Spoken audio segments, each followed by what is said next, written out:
Democrats welcoming the president's call for higher relief checks and calling out that hypocrisy. The Democrats spent months pushing for at least $2,000 checks, which was met by opposition from Republicans, including from the president himself. House Speaker Nancy Pelosi tweeted yesterday, Democrats are ready to bring this to the floor this week by unanimous consent. Let's do it, she said of the president's idea. Senator Chuck Schumer weighed in, adding, maybe Trump can finally make himself useful and get Republicans not to block it again. Let's bring in MSNBC correspondent Garrett Haake, NBC News and MSNBC contributor Shawna Thomas, and senior political correspondent for the Washington Examiner, David Drucker. Good morning to you all. Garrett, let me start with you as you cover Capitol Hill. What was the reaction from both sides yesterday when President Trump released this video and totally blew up this deal?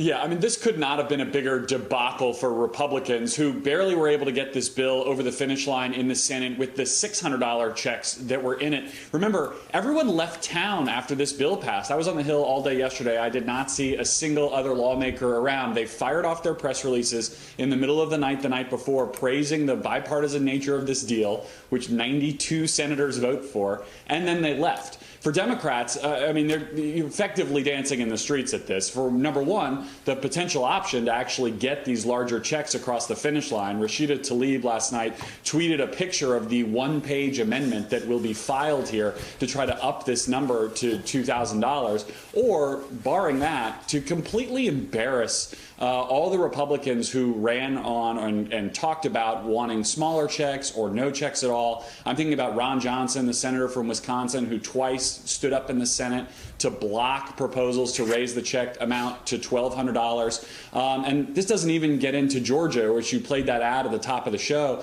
David Perdue, Kelly Loeffler needed this. They needed to run on a successful COVID relief bill. Now that's completely hung up. And I really can't emphasize enough the point about the president being MIA in the production of this bill. You know, he put none of his political capital on the line to push for this at any time. Now, this is not someone who's ever been particularly interested in the legislative process, but he was totally hands-off here. And if he'd released this video, if this video was stuck in his drafts folder on Twitter and he'd released it a week ago, he might have gotten bigger checks into the bill. And now we're in this bizarre limbo with Congress essentially home, going to try to jam Republicans and see if maybe we can, you know, if Congress can get something else done here, if they can raise the number here, or if this is just going to be kind of a tantrum thing online.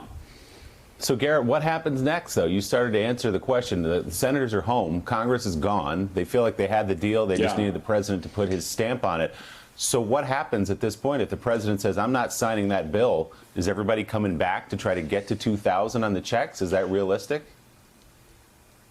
So the president's in a weird spot of his own making here. Because of the hanging threat to veto the NDAA, Congress is never going fully out of session over the holidays. They're going to stay in pro forma. That means one member essentially will open the floor, close the floor every couple of days. The next time that happens is Thursday morning, Christmas Eve. The House is going to be in session for just a few minutes. They will try to pass this by unanimous consent in the House, then likely again in the Senate a couple days. All it takes is one Republican, or anyone else for that matter, I suppose, to show up and object to that unanimous consent request. But who's going to be the Republican to stick their neck out, come back to Washington over the holidays and say, no, Mr. President, we're not doing this?